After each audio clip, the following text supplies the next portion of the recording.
Harry Potter reads this week. I did continue this last week. I know we took a hiatus for a little bit, but hopefully whoever's joining in, you'll be able to read along with me and have some fun. Okay. Hi. Oh.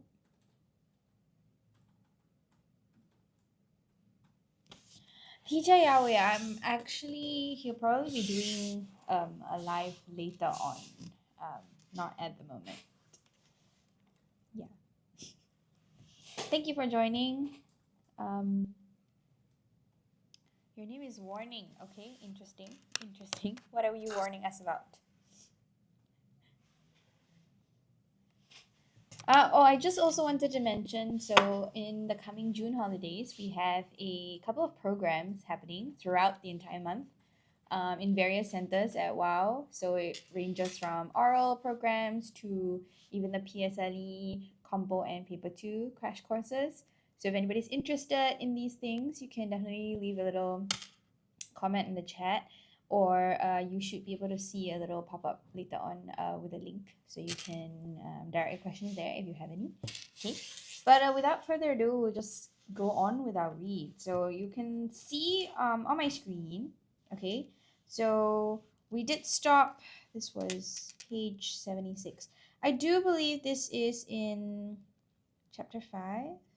Yes, we were in the middle of chapter 5 of Harry Potter and the Sorcerer's Stone.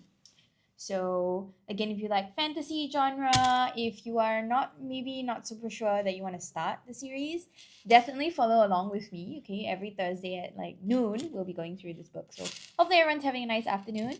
Okay, and then you can get your food and just chill out. Okay. So previously I do believe we're in the portion where Harry and Hagrid had just gone to Diagon Alley to get Harry's school supplies, as he's going to start at Hogwarts very, very soon. Okay, so let's just take a look at the previous page real quick. So this is the part where he's walking about Diagon Alley, okay, and he's just gotten his robes at Madame Malkin's, okay, which is where he gets his school attire, which is very interesting because most of us, when we get our school attire, for example, from Alibaba or something like that, right, it's not exactly tailored to fit you, right? You just buy it off the rack, or you get sizes and you see what fits. But in this case, it's quite I guess, of a specific culture in that they get their clothes cut to size to them. Okay, so here, let's see, the end of the page. Yes, so he's just met a boy in Madame Malkin's where he was getting his robes because Hagrid went to get something else in the meantime. And he decides that he doesn't quite like this boy because he is insulting Hagrid, who is basically Harry's first friend, right? Outside of his very strange relationship with his family, as well as within the wizarding world. Okay, Hagrid is pretty much the first person he's gotten to meet. So he's quite excited to have Hagrid as a friend, but this new person is insulting him. So here right here is where we are, where he says, "I heard he's sort of a savage. Lives in a hut on the school grounds, and every now and then he gets drunk, tries to do magic, and ends up setting fire to his bed." "I think he's brilliant," Harry said coldly. So this is a good dialogue tag to use because he's basically saying that I have no interest to talk to you if you continue to insult my friend, right? "Do you?" said the boy with a slight sneer. "Why is he with you? Where are your parents?" "They're dead," said Harry shortly. He didn't feel much like going into the matter with this boy. So this is another continuation to that, right? When you say shortly, he's not it's like another word for curtly. So he's not going into any more detail because he's no interest to continue this conversation or to know anything more about this boy. Okay. "Oh, sorry," said the other, not sounding sorry at all. "But they were our kind, weren't they?" "They were a witch and a wizard, if that's what you mean." "I really don't think they should let the other sort in, do you?" "They're just not the same. They've never been brought up to know our ways. Some of them have never even heard of Hogwarts until they get the letter. Imagine. I think they should keep it in the old wizarding families. What's your surname, anyway? But before Harry could answer, Madame Malkin said, That's you done, my dear. And Harry, not sorry for an excuse to stop talking to the boy, hopped down from the footstool. Well, I'll see you at Hogwarts, I suppose, said the drawling boy. Harry was rather quiet as he ate the ice cream Hagrid had bought him, chocolate and raspberry with chopped nuts. So this pretty much brings to end the little scene in the shop. Okay, so for the first time, he's met another wizarding boy, and now he doesn't have a good impression because this kid is very much. For those of you who know the story, I'm sure you know who this person is, but we shall not add any spoilers just yet for everybody else who's quite new to this. Okay, so but basically, he's now been given a glimpse to what some of the students and some of the children in the wizarding world could be like, right? And this part is where it gets interesting because the boy is really saying that I only care about the wizarding folk, right? To these people who, I only care about these people who are magical like me. But Harry kind of falls into this box, but also not, right? Because he is someone who is magical, but he's never heard about Hogwarts until he got his letter, right? He's never grown up within the wizarding world, even though he is a wizard himself, right? He's grown up with muggles and humans alike. So he does not quite fall into this mold as well. Okay, and at the end, you can tell that this is very much a status forward thing because he's asking, What's your surname anyway? Right? And in the earlier conversations with Dumbledore and Hagrid and people like that, they've always mentioned that everybody in the Wizarding world will know his name, right? So they will know that he is Harry Potter. So if he mentions that he's a Potter, people are going to turn heads, basically. Okay? So yes. So now Harry's back outside the shop in the comfort of his friend's company with Hagrid having ice cream. Okay, things are much more pleasant than they were in the shop. What's up? Said Hagrid. Nothing, Harry lied. They stopped to buy parchment and quills. A quill is basically that magical feather pen that we always see, or we always see in the olden days where they've got very fine tips with a feather as the stem of a pen. That is a quill.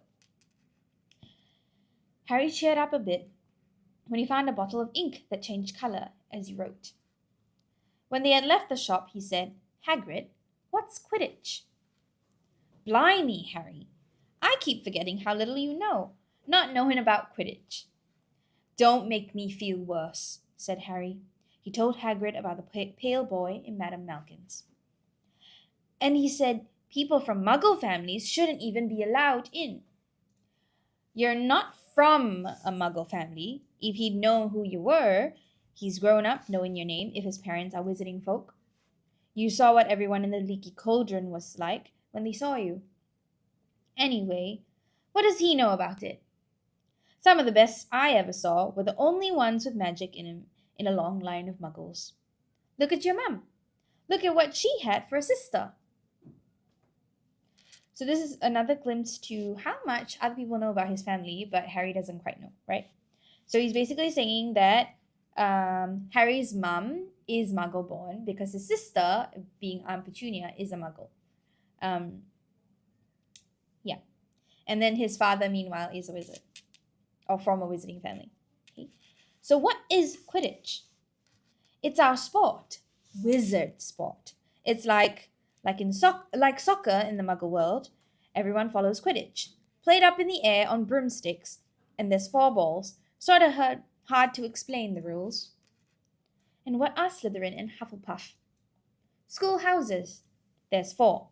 Everyone says Hufflepuffs are a lot of duffers, but I bet I'm a Hufflepuff, said Harry gloomily.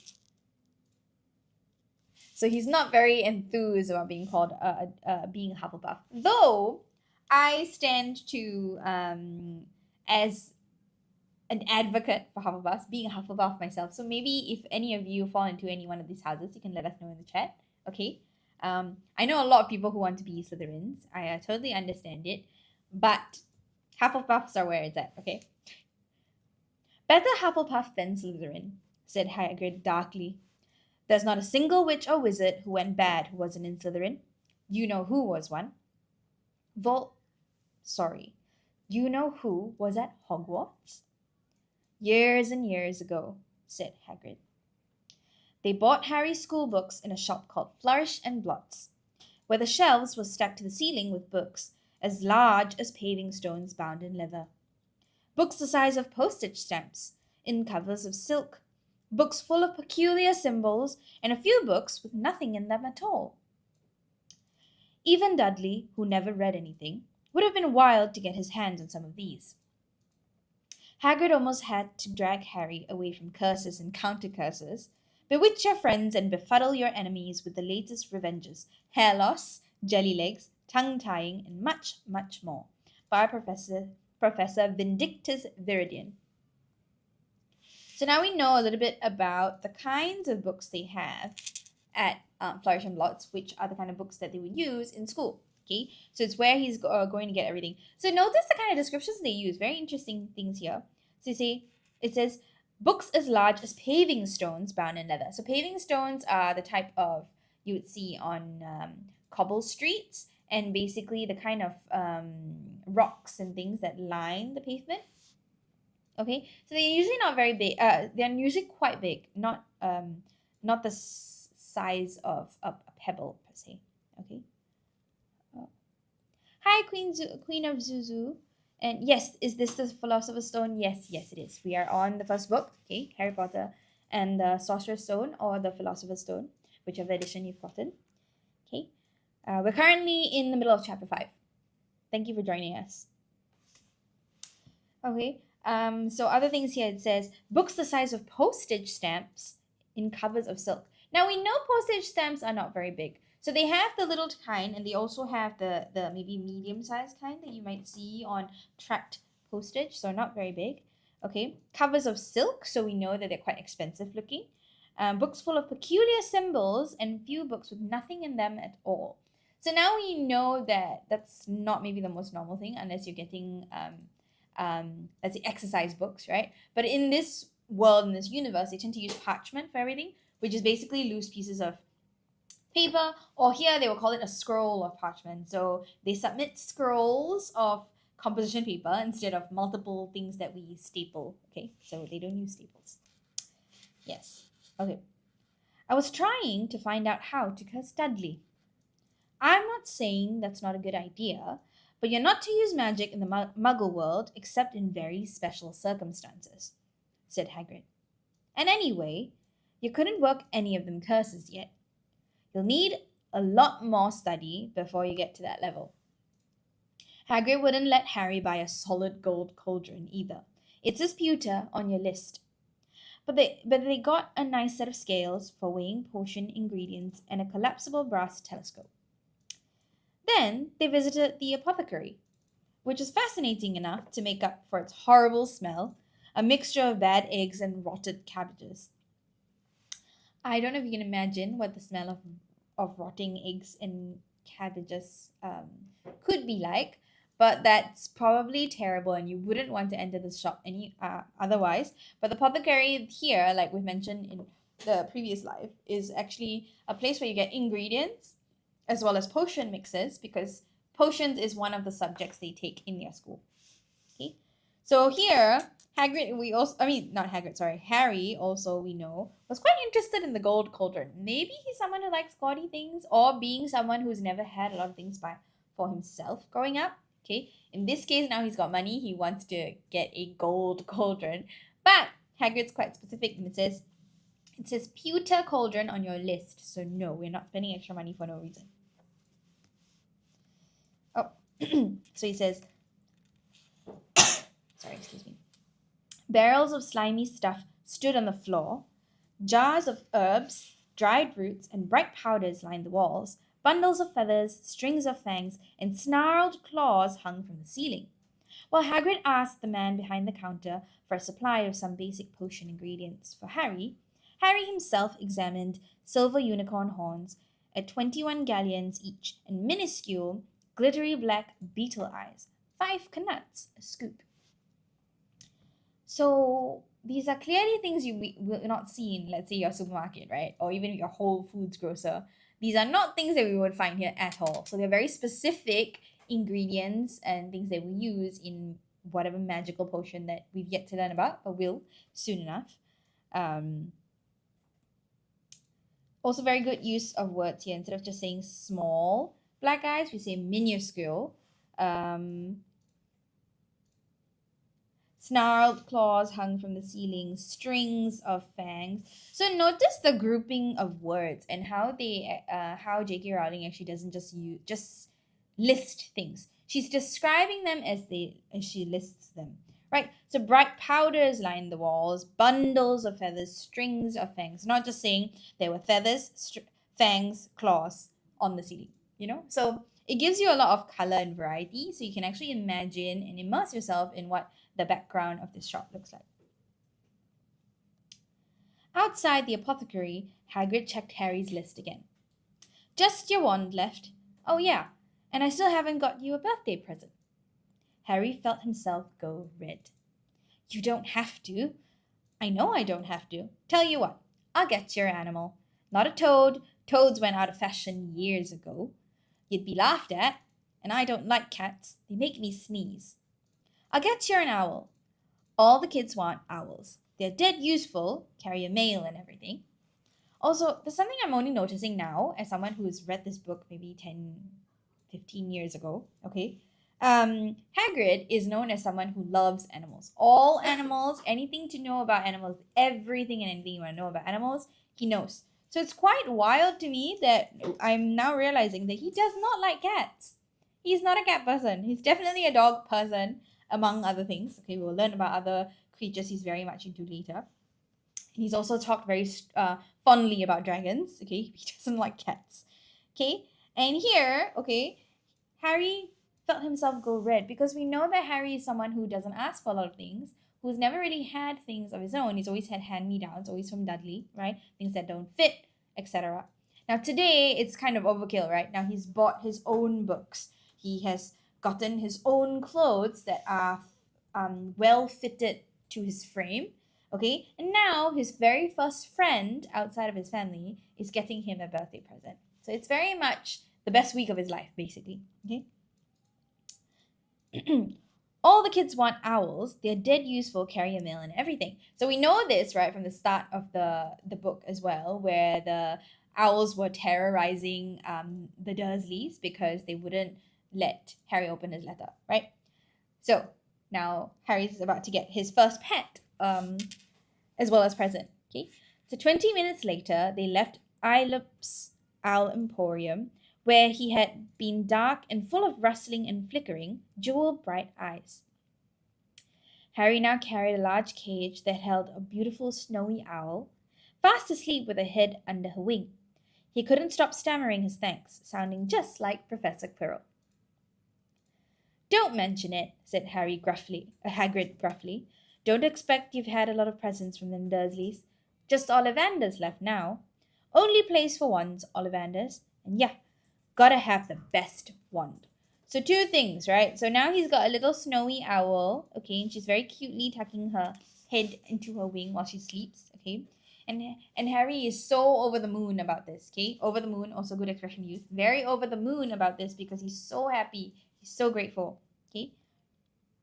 And now they're going to a place called Ollivanders, which is a very big part of the next section of the book, okay? A magic wand. This was what Harry had been really looking forward to. The last shop was narrow and shabby. Peeling gold letters over the door read, Ollivanders, makers of fine wands since 382 BC. 382 BC, okay. A single wand lay on a faded purple cushion in the dusty window. A tinkling bell rang somewhere in the depths of the shop as they stepped inside. It was a tiny place, empty except for a single spindly chair that Hagrid sat on to wait. Harry felt strangely as though he had entered a very strict library. He swallowed a lot of new questions that had just occurred to him and looked instead at the thousands of narrow boxes piled neatly right up to the ceiling.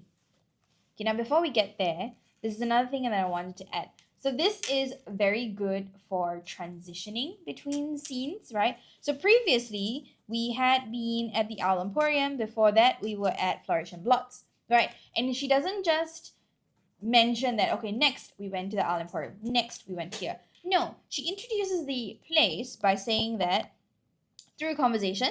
So this is how we know that they're going to Ollivanders. And it's not just like the MC, or in this case, Harry being like, we are going to Ollivanders. Okay, so she introduces it with all these very, very good descriptions of the outside of the shop, right? So the last shop was narrow and shabby, peeling gold letters over the door, a single wand. So a lot of these things just add color, a lot of vibrant descriptions. Okay, and then here when we enter the shop, a tinkling bell rang somewhere in the depths of the shop as they stepped inside. Empty except for a single spindly chair. Okay, so this adds to the atmosphere, maybe slightly ominous, or a little bit not ominous. Sorry, wrong use of word. More mysterious, right? Because it's something sort of exciting. We don't actually know what's going to happen, but even Harry knows that this feels important. Okay, and he says here too, Harry felt strangely as though he had entered a very strict library, so that he feels like he needs to maybe act a bit more proper. Because in a library, what kind of traits would you embody, right? You need to be quiet, you move around quietly, don't make a lot of noise, things like that. So this is saying that he feels that he suddenly needs to be like this. Okay, he swallowed a lot of new questions because he didn't want to bother anybody, to make a disturbance in the quiet. Okay, and then we also know that and looked instead at the thousands of narrow boxes piled neatly right up to the ceiling. So we know that even though it's very neat and very prim and proper sort of space, it is still very cluttered. Okay, so he's saying that there are many things piled up neatly, but they are piled up to the ceiling. So we can tell again what kind of atmosphere we like. Okay, for some reason, the back of his neck prickled. The very dust and silence in here seemed to tingle with some secret magic. So again, this is a very good way to tie up the paragraph to tell us that, yes, it is a lot of mystery and we're very excited to know what's coming next. Good afternoon, said a soft voice. Harry jumped. Hagrid must have jumped too, because there was a loud crunching noise and he quickly got off the spindly chair. An old man was standing before them, his wide, pale eyes shining like moons through the gloom of the shop. Hello, said Harry awkwardly. Ah, yes, said the man. Yes, yes. I thought I'd be seeing you soon. Harry Potter. It wasn't a question. You have your mother's eyes. It seems only yesterday she was in here herself, buying her first wand. 10 1/4 inches long, swishy, made of willow. Nice wand for charm work. Mr. Ollivander moved closer to Harry. Harry wished he would blink. Those silvery eyes were a bit creepy. So now we have more mystery, right? This is adding to, again, the secret magic in the shop. Okay, we already know that the back of his neck prickling. When he says it prickled, it usually talks about his hair standing. You know, it's the same way when we get goosebumps when you're a little bit like spooked or a little bit uncertain about what's going to happen. So that's why he then later jumped when the voice spoke to him. Okay, because they hadn't actually seen this man, right? Because up till then, we've only described the surroundings, never talked about a person being in there. Okay, and now before Harry even said anything, all he said was hello, and this person already knew exactly who he was. So that's quite, frightening to a degree, right? But then further on, he says he remembers his mother's eyes, and he remembers what wand she bought, because this is the description of it. Even though we know nothing about what he's talking about, why is he talking about the length of the wand, why it's swishy, made of willow, we don't know. Okay, but he's giving us a lot of information. Okay, and now we know that Ollivander moved closer to Harry and he's staring at him because he says his eyes were a little bit creepy. Your father, on the other hand, favored a mahogany wand. 11 inches, pliable, a little more power, and excellent for transfiguration. Well, I say your father favored it. It's really the one that chooses the wizard, of course. Mr. Ollivander had come so close that he and Harry were almost nose to nose. Harry could see himself reflected in those misty eyes. And that's where Mr. Ollivander touched the lightning scar on Harry's forehead with a long white finger. I'm sorry to say I saw the one that did it, he said softly. 13.5 inches. You. Powerful wand. Very powerful.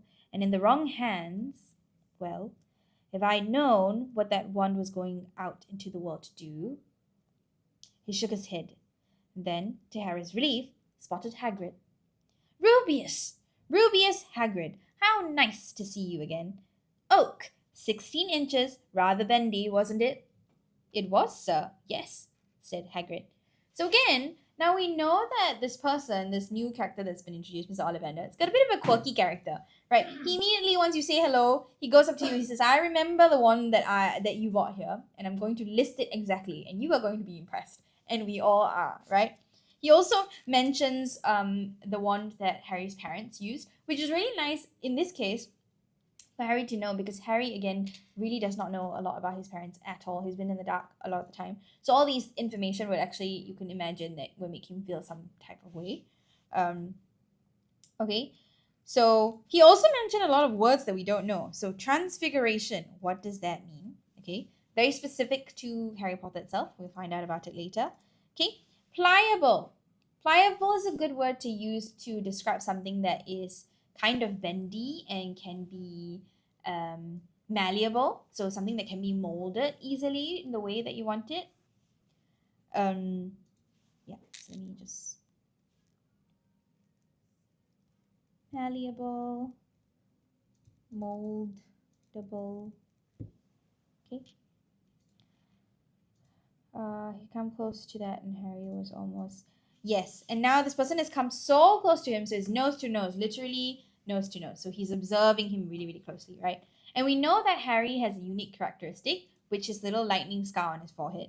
Now, I don't know about you, but most of the time, if a stranger comes up to you and tries to touch your forehead, you will immediately swipe them and flee, okay? You will run away. But in this case, it's very, very specific, okay, to the scene. That is obviously not happening because this man obviously knows a lot of information about him and his family. So in this case, Harry's probably just, trying to figure out what's going on. So he's not exactly fleeing. And he touches his lightning scar on his forehead and said, I'm sorry to say I sold the one that did it. Okay? So now we're trying to figure out what this actually refers to. Okay? If I'd known what that one was going out into the world to do. Okay? And then he stops himself. So we can kind of take context clues to figure out what he's actually referring to. But again, we'll get to that later in the later books. Good wand, that one. But I suppose they snapped it in half when you got expelled, said Mr. Ollivander, suddenly stern. Stern, another word for very firm, very, maybe a bit strict as well. Yes, they did, yes, said Hagrid, shuffling his feet. So this is a good way to show that he feels maybe a little bit guilty or not guilty, but embarrassed, because who wants to be called out on such a thing, right? But again, we know that Mr. Ollivander is a bit of a quirky character, so we don't actually know his intentions when he's bringing this information up. I've still got the pieces, though, he said. He added brightly. Okay, so he's quite happy about information. But you don't use them, said Mr. Ollivander sharply. So he's more concerned about the technicalities behind the wands, right? He's really proud of his work, okay? So he wants the wands to be used. Oh, no, sir, said Hagrid quickly. Oh, I've been mistaken for a moment. So here, two things. Yes, Mr. Ollivander is very particular about the wands and he wants you to use them. But in this case, because he knows that Hagrid was expelled, and Hagrid's mentioned before, right, that you cannot use magic outside of school, and you need to be licensed in that case, right? So you need to go through this education system, be able to use the wand, and then be signed off on it so you can use it in the future. But if he was expelled, he's actually not allowed to use magic with a wand. So that's why here he says, but you don't use them, right? Like he's double checking.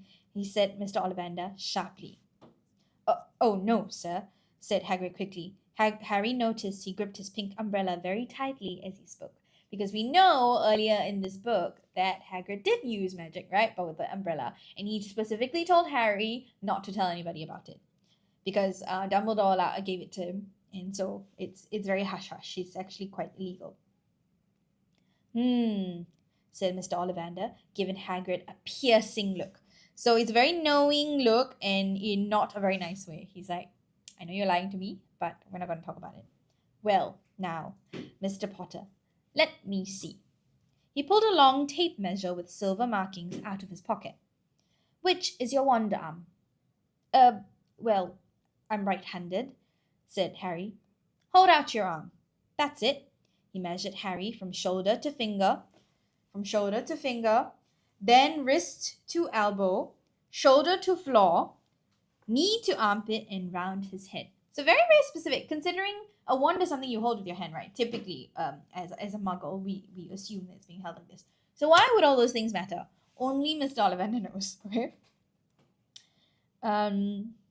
As he measured, he said, every Ollivander wand has a core of a powerful magical substance, Mr. Potter. We use unicorn hairs, phoenix tail feathers, and the heartstrings of dragons.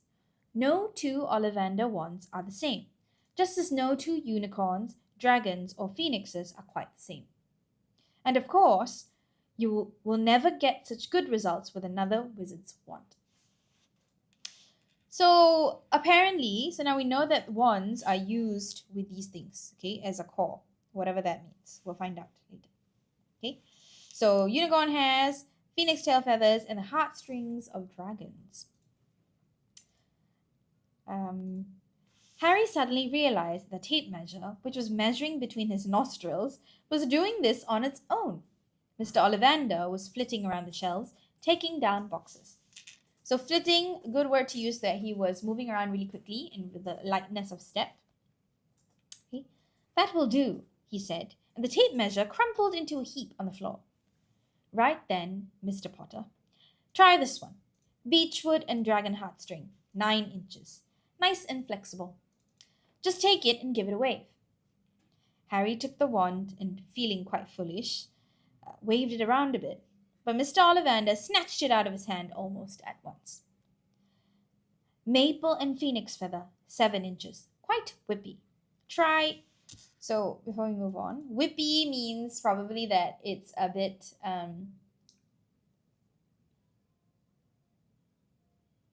what's the word I'm looking for? Probably a little bit flexible, but not as flexible as something that's like a shoelace, right? Which kind of flops around. So whippy might be more like a plastic ruler in that it's bendable, but you can pretty much snap it back, right? To place, okay? Harry tried, but he had hardly raised the wand when it too was snatched back by Mr. Ollivander. No. Here, ebony and unicorn hair, 8.5 inches, springy. Go on, try it out.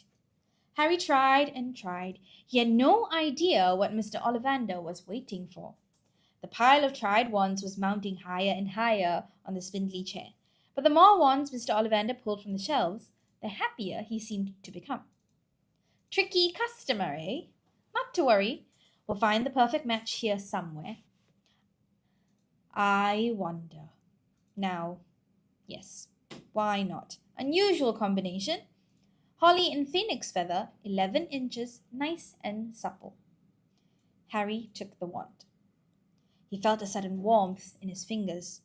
He raised the wand above his head, brought it swishing down through the dusty air, and a stream of red and gold sparks shot from the end like a firework, throwing dancing spots of light onto the walls. Hagrid whooped and clapped, and Mr. Ollivander cried. Oh, bravo! Yes, indeed. Oh, very good. Well, how curious. How very curious. So here, we know that previously he was trying all the wands and it didn't work because nothing was happening to them, right? And so he didn't even know what he was actually waiting for. And then now he's picked up a wand. He felt a warmth in his fingers. He swished the wand, a good movement word to use. So he swished the wand through the air, right?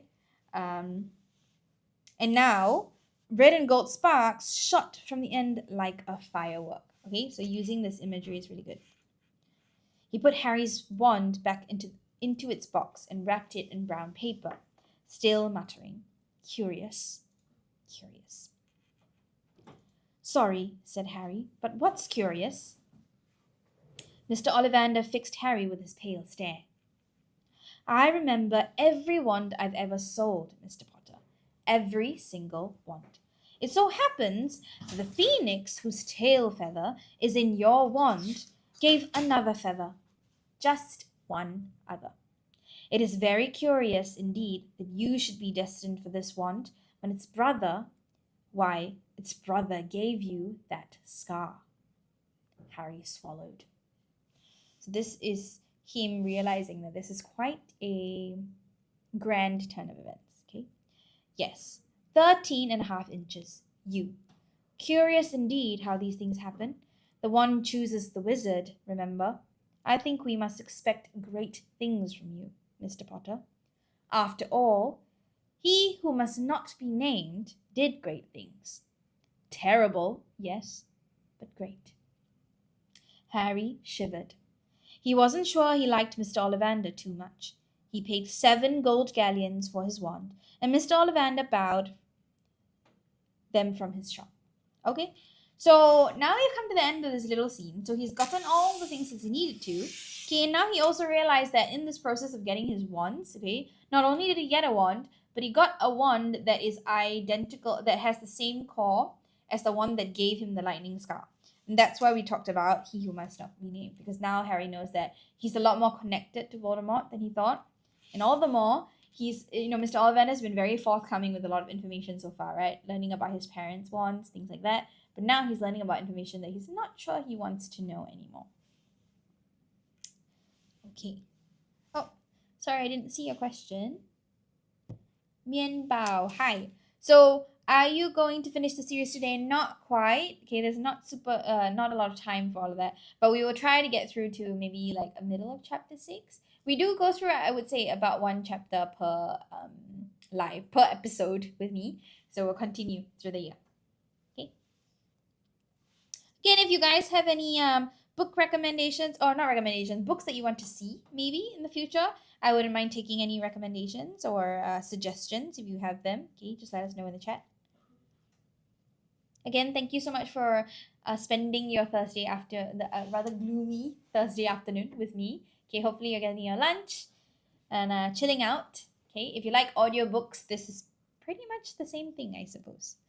Again, if there's anything maybe you don't understand in the text that I'm going through, please also give us a shout. I will definitely pause and go through it a little bit more. Okay.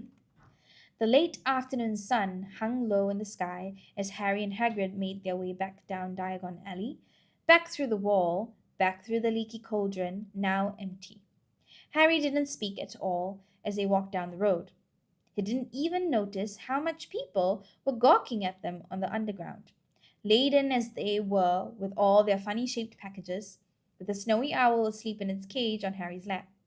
Up another escalator, out into Paddington Station. Harry only realized where they were when Hagrid tapped him on the shoulder. So notice that because it is more important to give descriptions of places as you enter them, right? It doesn't make sense to then give a lot of infinite description about a place when you're leaving, because we're not staying in that area, so it's not really memorable to the reader if it's just sort of mentioned like that. So here, in one very concise, succinct paragraph, we know that they've basically retraced the steps to go all the way back to the Leaky Cauldron, okay? But we know all the little things that happened on the way from the Leaky Cauldron into Diagon Alley and all the little shops that they've actually been to, okay? And we also know here that people are staring at them, okay, gawking, right? So gawking meaning staring at them weirdly, like, okay, what are these people up to? Very strange behavior from the two of them because they've got such odd-shaped packages. Because things like a cauldron, right? We wouldn't necessarily buy a cauldron, although I guess you would say maybe looks a bit like a pot, but not quite the same. Okay, a lot of weird packages. Holding a caged owl on the train, also very and not something you see. Especially in Singapore, we don't allow pets on the train, I think, mostly. So we don't see them here. Okay, so the London Underground, maybe not too different as well. What else? Up another escalator out into Paddington Station. Okay, so We also know, so two things. One thing is because we're just trying to go back to the start. We're changing again. It's a transition paragraph.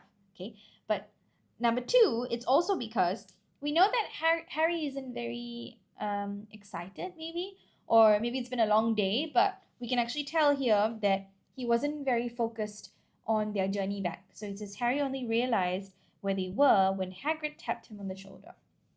Okay, so maybe he's a bit lost in thought, which is why all these things are sort of happening very quickly. Okay, it's like when you are going home from school and you're on autopilot, right? So it's the same feeling here. Okay, so also another thing, notice how she manages to string so many ideas into the same sentence. Okay, so we're focusing on things like the connecting words, the commas.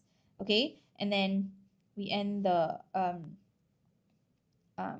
information here. Then Harry didn't speak at all as they walked down the road using a semicolon. He didn't even notice how much people were gawking at them on the London Underground, laden with their funny packages. Okay, so this is how she quite does this quite well.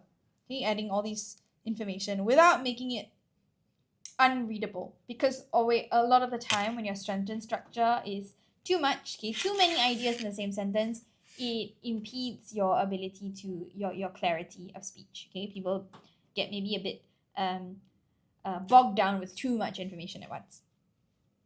Okay, got time for a bite to eat before your train leaves, he said. He bought Harry a hamburger and they sat down on plastic seats to eat them. Harry kept looking around. Everything looked so strange somehow. You all right, Harry? You're very quiet, said Hagrid. Harry wasn't sure he could explain. He'd just had the best birthday of his life, and yet he chewed his hamburger, trying to find the right words. Everyone thinks I'm special, he said at last. All those people in the leaky cauldron, Professor Quirrell, Mr. Ollivander, but I don't know anything about magic at all. How can they expect great things? I'm famous, and I can't even remember what I'm famous for. I don't know what happened when Sorry, I mean the night my parents died. Hagrid leaned across the table. Behind the wild beard and eyebrows, he wore a very kind smile. Don't you worry, Harry. You'll learn fast enough. Everyone starts at the beginning at Hogwarts. You'll be just fine. Just be yourself. I know it's hard. You've been singled out, and that's always hard, but you'll have a great time at Hogwarts. I did. Still do, as a matter of fact. Hagrid helped Harry onto the train that would take him back to the Dursleys, then handed him an envelope. Your ticket for Hogwarts, he said. 1st of September, King's Cross. It's all on your ticket. Any problems with the Dursleys, send me a letter with your owl. She'll know where to find me. See you soon, Harry. The train pulled out of the station. Harry wanted to watch Hagrid until he was out of sight. He rose in his seat and pressed his nose against the window, but he blinked and Hagrid had gone. Okay, so many things here. It's quite in a strange way, a bittersweet sort of, not an ending, but a leaving for Harry. Okay, he's got a lot of things to process. So many good things that happened that day, but also so much information he'd learned, right? And now he's feeling maybe a bit anxious, a bit nervous about going to this magical school where more people will know him, who are all expecting him to be something great, who to be the second coming, but he's just a kid. Yeah, again, just to remind ourselves, he's 11 years old at this point. So now we're on chapter 6. So there's a little frog here in some kind of wrapping, okay? And a picture with an old man with half-moon glasses. So the half-moon glasses are very significant to us, okay? As something that specifically Dumbledore wears. So just take note of that. So the journey from platform 9 3/4. Harry's last month with the Dursleys wasn't fun. True, Dudley was now so scared of Harry he wouldn't stay in the same room, while Aunt Petunia and Uncle Vernon didn't shut Harry in his cupboard, force him to do anything, or shout at him. In fact, they didn't speak to him at all. Half terrified, half furious, they acted as though any chair with Harry in it were empty. Although this was an improvement in many ways, it did become a bit depressing after a while. So he's basically lamenting, right? He's mourning the fact that even though before they were mean to him, they will actually notice him in those ways that he'll be yelled at, but he's noticed, right? And now they have, because of all the events of that night with Hagrid in their house, in that little hut, um, he's just being blatantly ignored, especially at nobody should be go through that, let alone an 11-year-old. Okay, so it did become a bit depressing after a while. So he's quite sad about it, but it's not long till he starts school. Harry kept to his room with his new owl for company. He had decided to call her Hedwig, a name he had found in a history of magic. His school books were very interesting. He lay on his bed, reading late into the night, Hedwig swooping in and out of the open window as she pleased. It was lucky that Aunt Petunia didn't come in to vacuum anymore, because Hedwig kept bringing back dead mice. Every night before he went to sleep, Harry ticked off another day on the piece of paper he had pinned to the wall, counting down to September the 1st. On the last day of August, he thought he'd better speak to his aunt and uncle about getting to King's Cross Station the next day, so he went down to the living room where they were watching a quiz show on television. He cleared his throat to let them know he was there, and Dudley screamed and ran from the room. Uh, Uncle Vernon?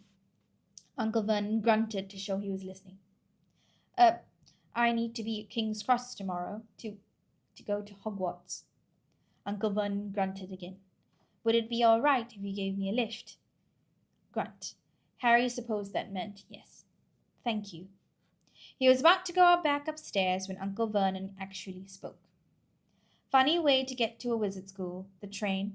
Magic carpets all got punctures, have they? Harry didn't say anything.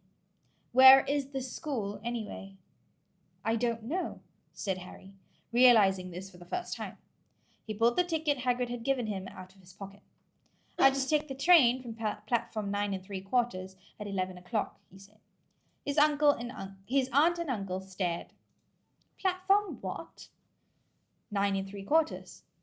Don't talk rubbish, said Uncle Vernon. There is no platform 9 3/4. It's on my ticket. Barking, said Uncle Vernon, howling mad, the lot of them. You'll see. You just wait.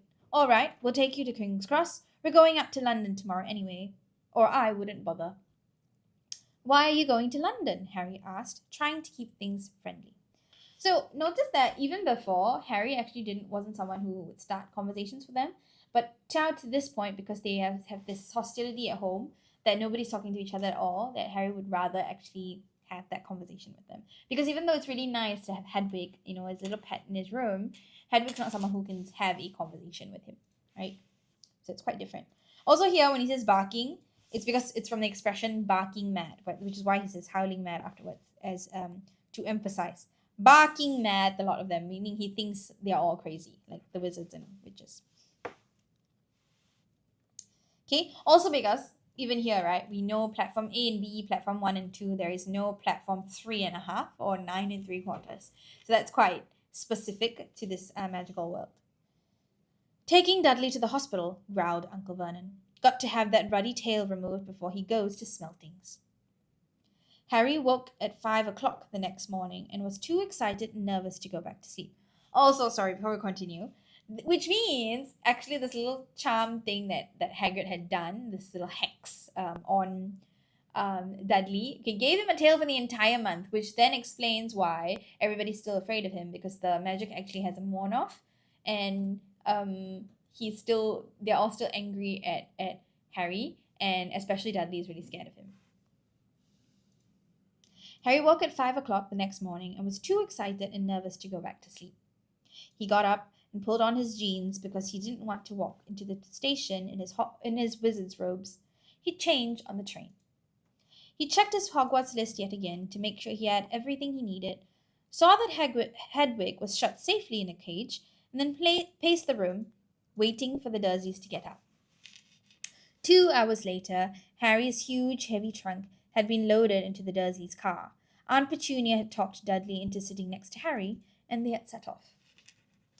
So he was pacing his room, okay, meaning he's walking back and forth constantly.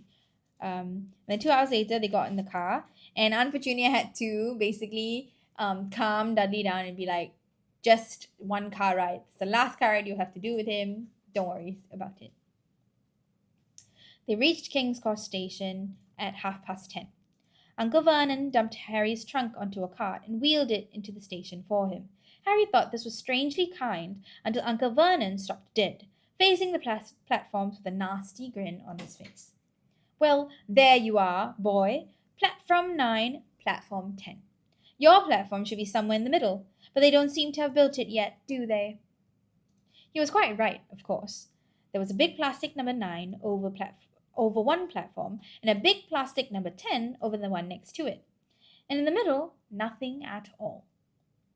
Have a good term, said Uncle Vernon, with an even nastier smile. He left without another word. Harry turned and saw the Dursleys drive away. All three of them were laughing. Harry's mouth went rather dry. What on earth was he going to do? He was starting to attract a lot of funny looks because of Hedwig. He'd have to ask someone.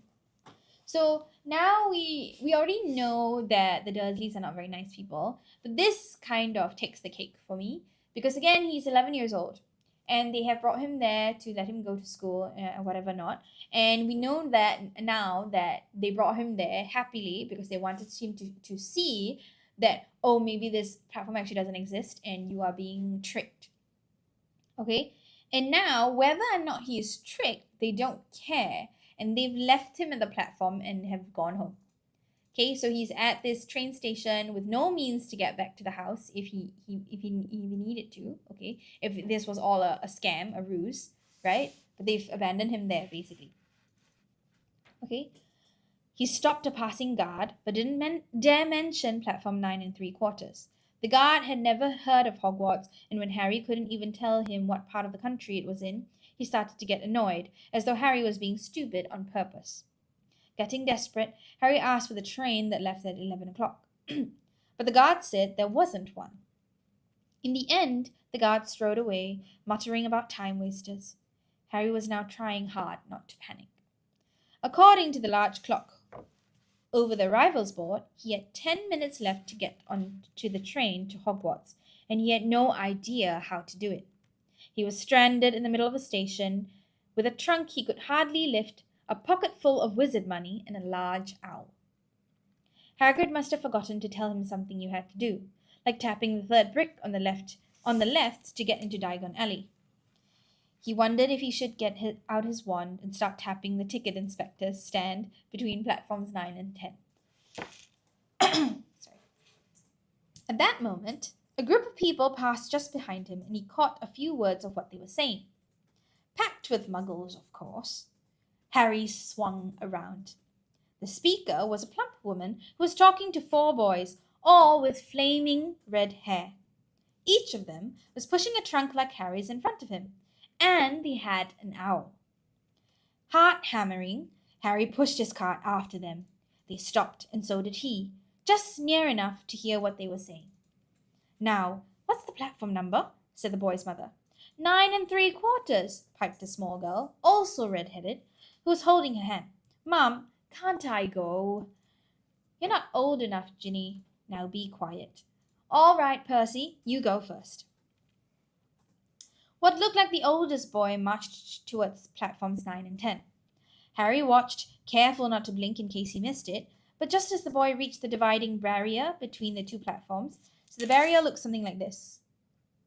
Okay, so it's like this is a brick wall of sorts.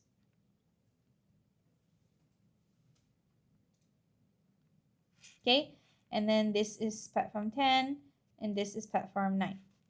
Okay, so this is the wall that's between them while people are on the sides at the platform itself. Okay, this is why I'm an English teacher, okay, not an art teacher. Harry watched, careful not to blink in case he missed it.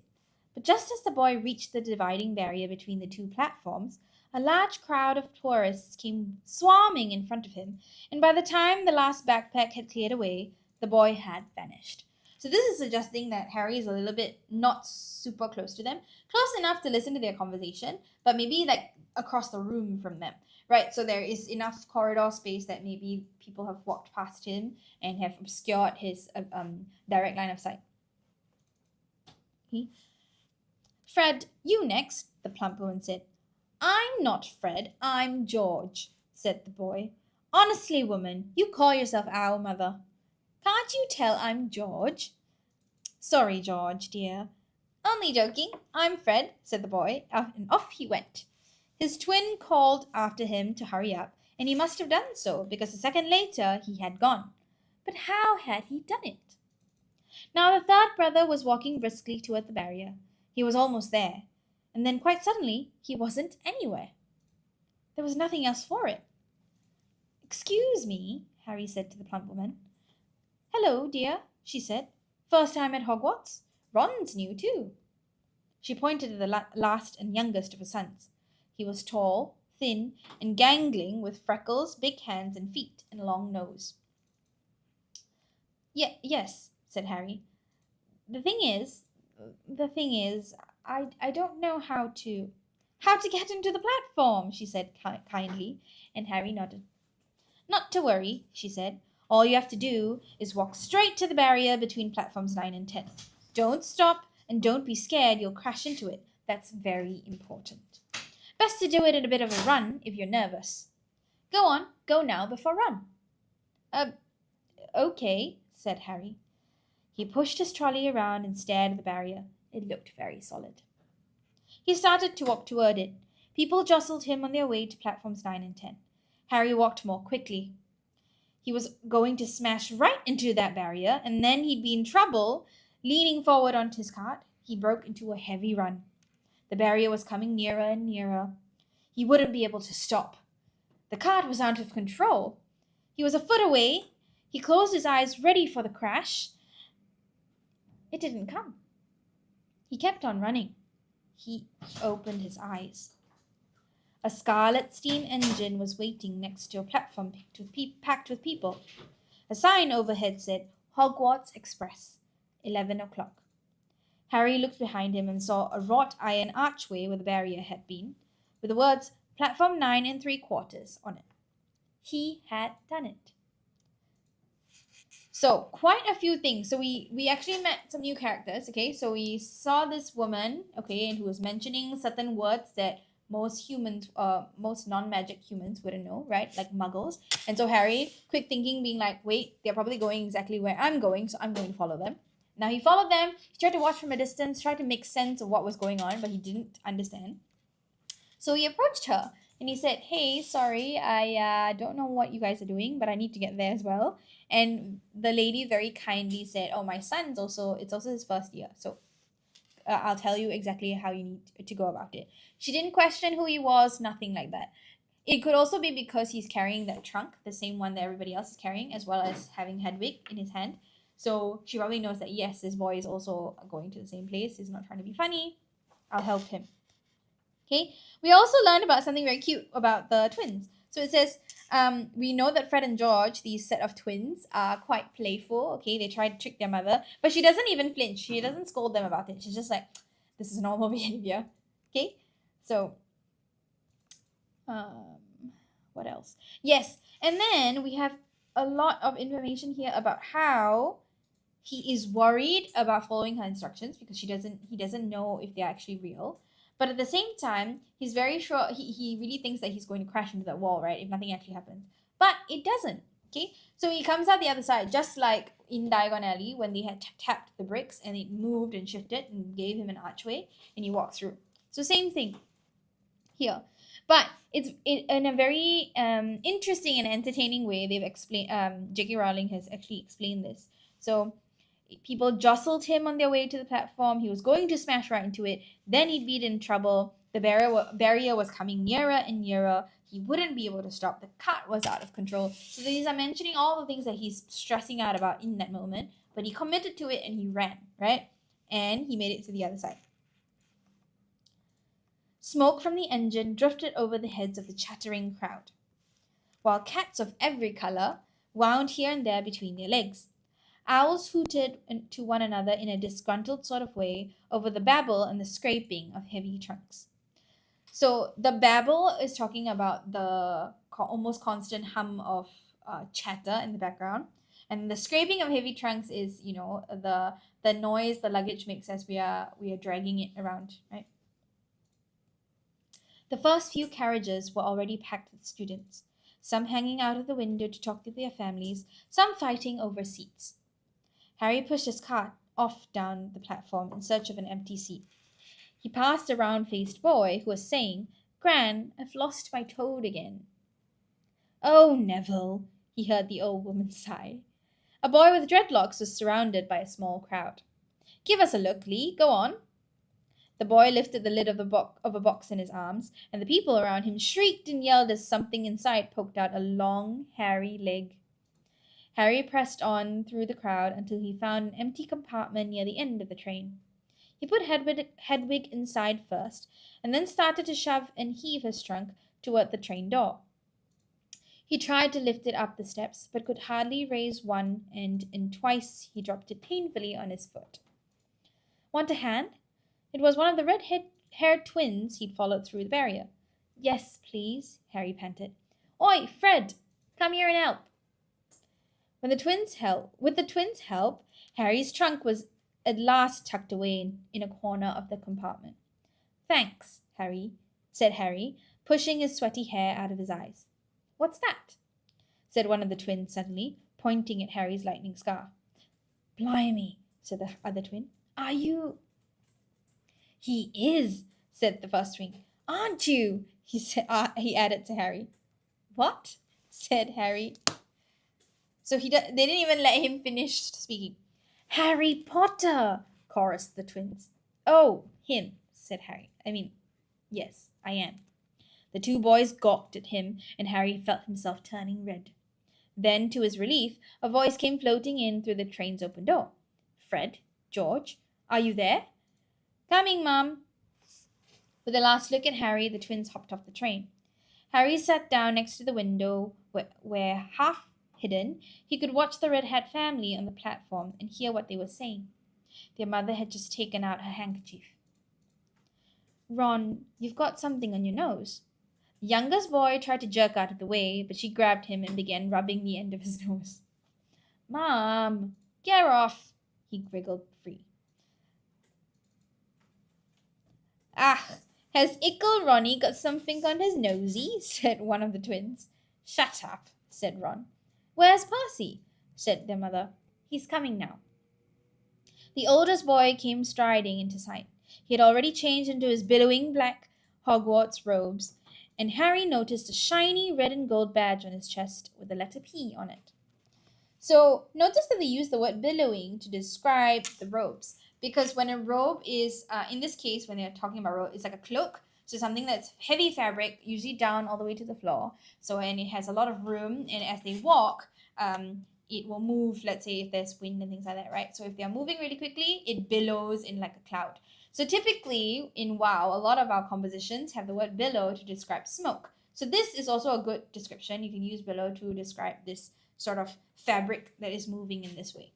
Okay, and then Harry noticed a shiny red and gold badge on his chest with the letter P on it. "Can't stay long, Mother," he said. "I'm up front. The prefects have got 2 compartments to themselves." So now we know the little badge shows that Percy is a prefect. "Oh, are you a prefect, Percy?" said one of the twins with an air of great surprise. "You should have said something. We had no idea." "Hang on. I think I remember him saying something about it," said the other twin. "Once. Or twice. A minute. All summer." "Oh, shut up," said Percy, the prefect. "How come Percy gets new robes anyway?" said one of the twins. "Because he's a prefect," said their mother fondly. "All right, dear. Well, have a good term. Send me an owl when you get there." She kissed Percy on the cheek and he left. Then she turned to the twins. "Now, you two, this year you behave yourselves. If I get one more owl telling me You've blown up a toilet or... Blown up a toilet? We've never blown up a toilet. Great idea, though. Thanks, Mum. It's not funny. And look after Ron. Don't worry. Ickle Ronnykins is safe with us. Shut up, said Ron again. He was almost as tall as the twins already, and his nose was still pink where his mother had rubbed it. Hey, Mum, guess what? Guess who we just met on the train? Harry leaned back quickly so they couldn't see him looking. You know, that black-haired boy who was near us in the station? Know who he is? Who? Harry Potter. Harry heard the little girl's voice. Oh, Mum, can I go on the train and see him, Mum? Oh, please. You've already seen him, Ginny, and the poor boy isn't something you goggle at in a zoo. Is he really, Fred? How do you know? Asked him. Saw his scar. It's really there, like lightning. Poor dear. No wonder he was alone. I wondered. He was ever so polite when he asked how to get onto the platform. Never mind that. Do you think he remembers what you-know-who looks like? Their mother suddenly became very stern. I forbid you to ask him, Fred. No, don't you dare. As though he needs reminding of that on his first day of school. All right, keep your hair on. A whistle sounded. So this is just a slang expression to say, okay, calm down. Okay, we're not going to do anything crazy. A whistle sounded. Hurry up, their mother said, and 3 boys clambered onto the train. They leaned out of the window for her to kiss them goodbye, and the younger sister began to cry. So clambered, another good word to talk about walking, but not just walking. Here's sort of in a half walk, half run, sort of clumsily. Basically, they're moving really quickly and they are trying to get somewhere. So clambered onto the train. Don't, Ginny. We'll send you loads of owls. We'll send you a Hogwarts toilet seat. George! Only joking, Mum. The train began to move. Harry saw the boy's mother waving and their sister half laughing, half crying, running to keep up with the train until it gathered too much speed. Then she fell back and waved. Harry watched the girl and her mother disappear as the train rounded the corner. Houses flashed past the window. Harry felt a great leap of excitement. He didn't know what he was going to, but it had to be better than what he was leaving behind. So this is very much the theme for him on his way to Hogwarts, right? He doesn't know what's going to happen, but it has to be better than what he was leaving.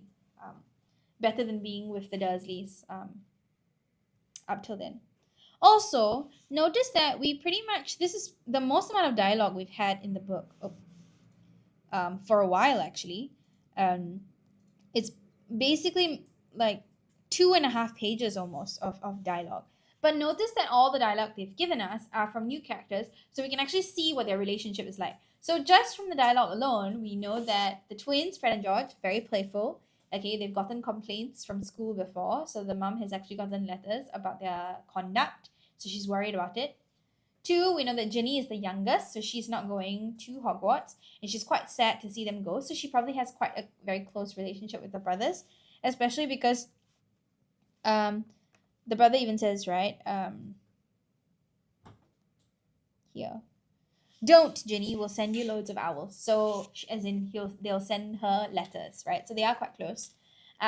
We know that the twins tease Ron a lot, but because knowing that it's Ron's first year, they know that they all have a bit of a strange relationship with Percy, because Percy is a bit of maybe a bit boastful, maybe a bit excited about being a prefect this year, so he's talked about it all summer. He's very stern, he's very proper, and we also know from their dialogue that Percy so far is the only one who's gotten new robes. We don't know the information around that, why that is, but again, all these things we know just from the dialogue. So again, dialogue can be a really, really powerful tool to really give us a lot of information about the character.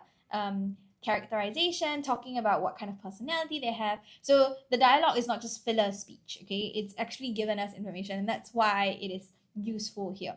So any more than this would have actually been too much dialogue already, okay?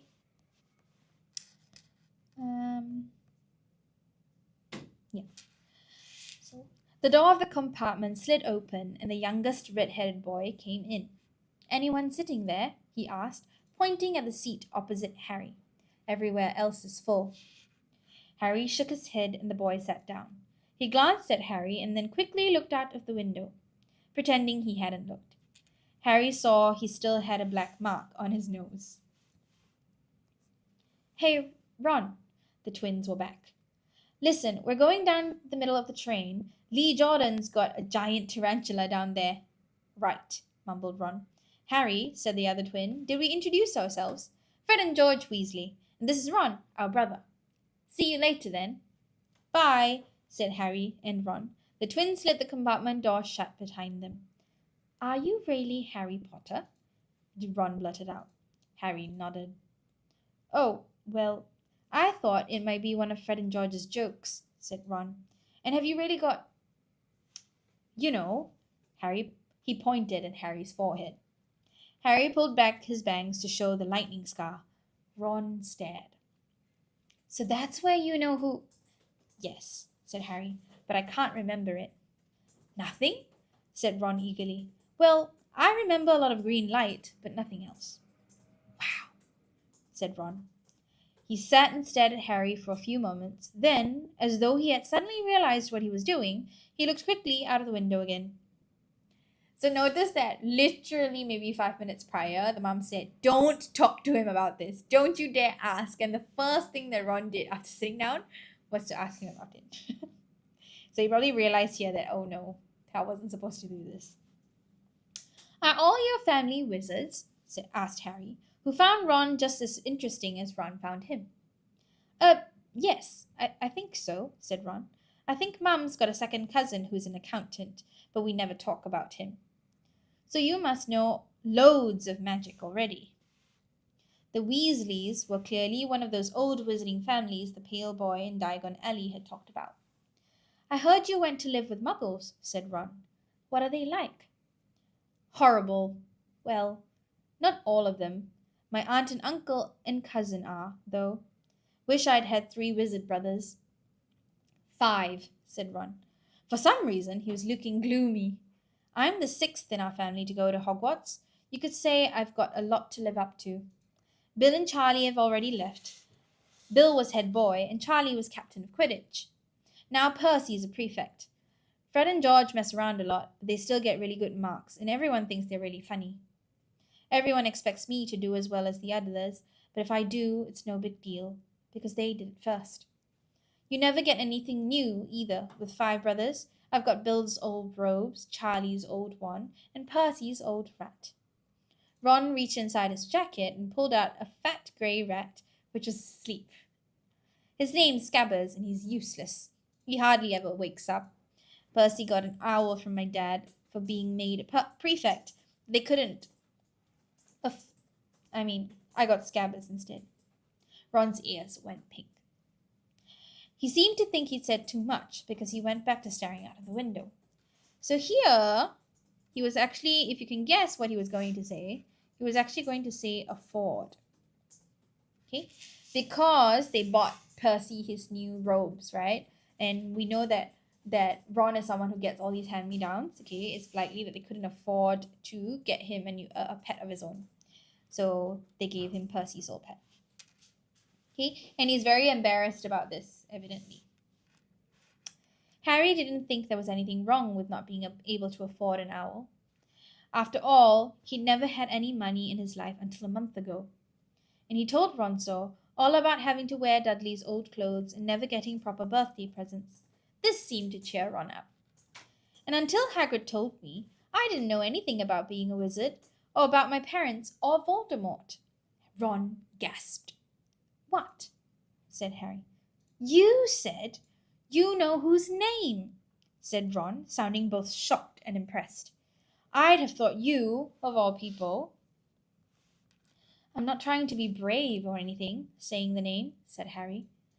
I just never knew you shouldn't. See what I mean?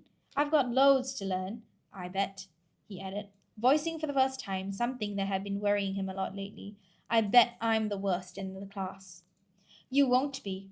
There's loads of people who come from Muggle families, and they learn quick enough. While they had been talking, the train had carried them out of London. Now they were speeding past fields full of cows and sheep. They were quiet for a time, watching the fields and lanes flick past. So now a few things as well. So we already know a lot of information, a bit of information about the Weasley family and how kind they are because they all actually came up to Harry and introduced themselves. They helped him, right? They helped him with his trunk, things like that. Even though the twins are people who are troublemakers, they were the ones who approached Harry and said, "Hey, do you need help with your trunk because you're struggling with it?" Right? So we know they're actually a very warm family. They're very nice people. Okay, and now they started to talk, the two of them. Okay, they just started conversing with each other, and we know that Ron is the sixth of the brothers, and so he feels very pressured about doing well in school. Okay, and also feeling very invisible because he wants to show that he is worthy as well, but everybody else in his family has already like had this achievement, right? And then and Ron opening him up about that actually helped Harry feel comfortable to open up as well. Okay, and similarly, so Ron was really embarrassed about accidentally saying that they can't afford a lot of things, and then Harry, to make him feel better, also said, actually, okay, yeah, I may have money now, but actually I grew up in a cupboard among other things. Okay, so it's not that bad. So they actually made each other feel better because it says here, right? This seemed to cheer Ron up. And then similarly, because Ron was saying that, I'm not going to be the best in class. And then Harry says, well, I've only just learned about everything, so I'm probably going to be the worst in class. And similarly, Ron says, you won't be. There's lots of people who come from Muggle families and they learn quick enough. So they're being very sweet friends to each other. They are helping each other out, saying, don't worry so much, you're going to be fine. Okay? Helping each other feel a bit better about it. And also here, Harry realized that he had this worry, okay, that he wouldn't be able to catch up to all these people who have lived in the wizarding world for so long. And he's worried about not doing well, and Ron actually is making him feel better about it. Okay, so it's we can tell that it's a blooming friendship. Well, they have been talking. Yes, as I didn't mention this fact. So now, again, a very good transition. Okay, conversation has ended. Now they turn their attention to the things that they are passing by, right? So this is showing that it's quite a tranquil ride over to wherever Hogwarts is. And also, we know that it's just cows and sheep and fields. So there's no landmarks and things to really tell them where they're going because Harry had said, right, that he doesn't actually know where Hogwarts is. Around 12:30, there was a great clattering outside in the corridor, and a smiling, dimpled woman slid back their door and said, anything off the cart, dears? Harry, who hadn't had any breakfast, leapt to his feet, but Ron's ears went pink again, and he muttered that he'd brought sandwiches. Harry went out into the corridor. He had never had any money for candy with the Dursleys, and now that he had pockets rattling with gold and silver, he was ready to buy as many Mars bars as he could carry. But the woman didn't have Mars bars. What she did have were Bertie Bott's every flavor beans, Drubel's best blowing gum, chocolate frogs, pumpkin pasties, cauldron cakes, licorice wands, and a number of other strange things Harry had never seen in his life. Not wanting to miss anything, he got some of everything and paid the woman 11 silver sickles and 7 bronze knuts. Okay, so all these things we've never heard of before. Okay, they are very specific to the Wizarding World. We don't actually know what they are. Okay, but he's being quite generous and he's treating himself, right? His first ever candy purchase. Okay, Ron stared as Harry brought it all back into the compartment and tipped it onto an empty seat. Hungry, are you? Starving, said Harry, taking a large bite out of a pumpkin pasty. Ron had taken out a lumpy package and unwrapped it. There were 4 sandwiches inside. He pulled one of them apart and said, she always forgets I don't like corned beef. Swap you for one of these, said Harry, holding up a pasty. Go on. You don't want this. It's all dry, said Ron. She hasn't got much time, he added quickly. You know, with the 5 of us.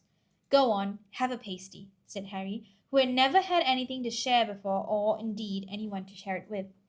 It was a nice feeling, sitting there with Ron, eating their way through all of Harry's pasties, cakes, and candies. The sandwiches lay forgotten. What are these? Harry asked Ron, holding up a pack of chocolate frogs. They're not really frogs, are they? He was starting to feel that nothing would surprise him. No, said Ron.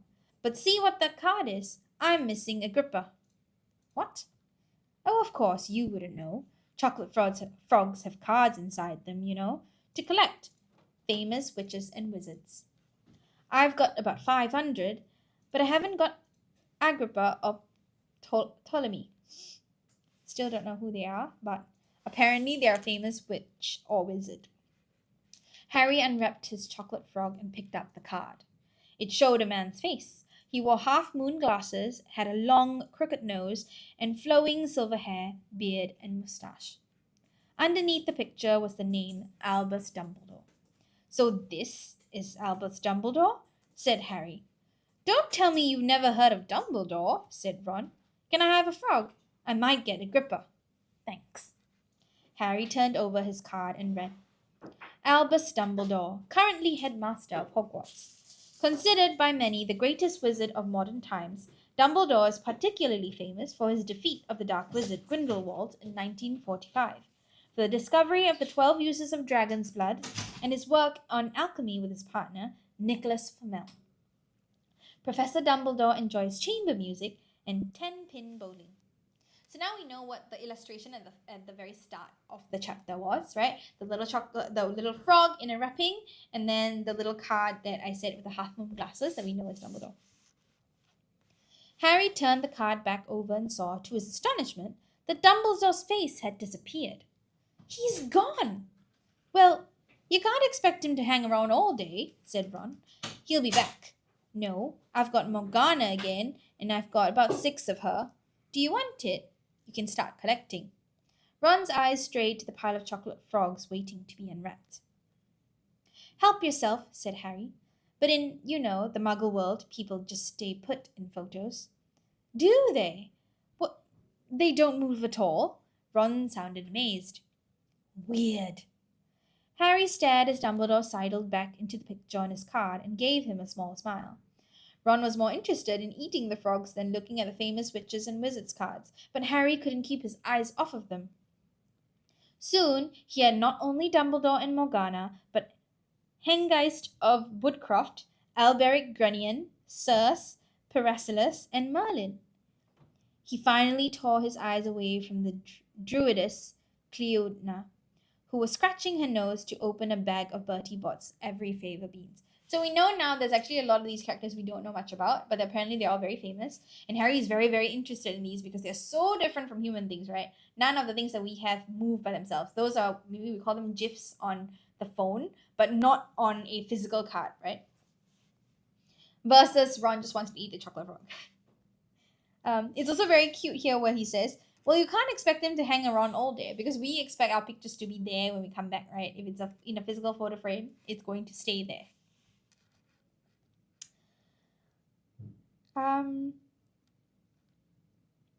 You want to be careful with those, Ron warned Harry. When they say every flavor, they mean every flavor. You get all the ordinary ones like chocolate and peppermint and marmalade, but then you get the spinach and liver and tripe. George reckons he had a bogey flavor one once. Ron picked up a green bean, looked at it carefully, and bit into a corner. Ugh! See? Sprouts. They had a good time eating the every flavor beans. Harry got toast, coconut, baked bean, strawberry, curry, grass, coffee, sardine, and was even brave enough to nibble the end off a funny grey one Ron wouldn't touch, which turned out to be a pepper. The countryside, now flying past the window, was becoming wilder. The neat fields had gone.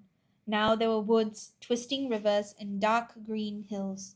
There was a knock on the door of their compartment, and the round-faced boy Harry had passed on platform 9 3/4 came in. He looked tearful.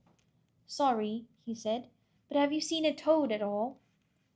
When they shook their heads, he wailed, I've lost him. He keeps getting away from me. He'll turn up, said Harry. Yes, said the boy miserably. Sorry. Well, if you see him. He left. Don't know why he's so bothered, said Ron.